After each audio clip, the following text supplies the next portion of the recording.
Olórí gbogbo ìpínlẹ̀ Ọ̀ṣun, ẹ káàbọ̀.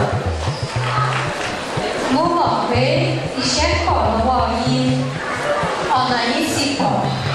Nítorí náà, mo dúpẹ́ gidigidi pé ẹ wá àyè láti bẹ̀ wá wò mí.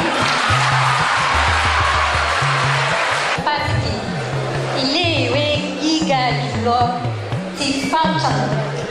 Mo rò pé àlejò ìyẹn ni orísun àbí bẹ́ẹ̀ kọ́.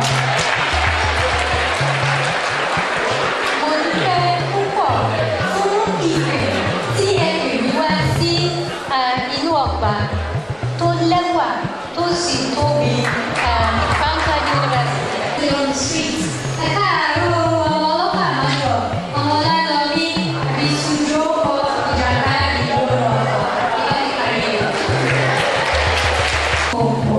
Àjíkẹ́ òpó, òpó múlẹ́rú, májà nìkan, ọmọ òpó róṣọ, òpó bàtà, ṣẹ́nà lóko. Ará olùrọ̀rọ̀, ará ọ̀kìn, àyàgbèrò, á sì rè bẹ́, gbọ̀gbọ̀gbọ̀ dín lẹ́yọ̀sẹ̀, òkú ṣe síbi lẹ́nu, mbálà ìyẹ́, mbálà máa dèrè. Mbala madutuku, mbala matigẹgẹru ṣáájú. It's the Oriki Orile Osogbo. Osogbo was founded by Laro Oye from Ifole Ijesha.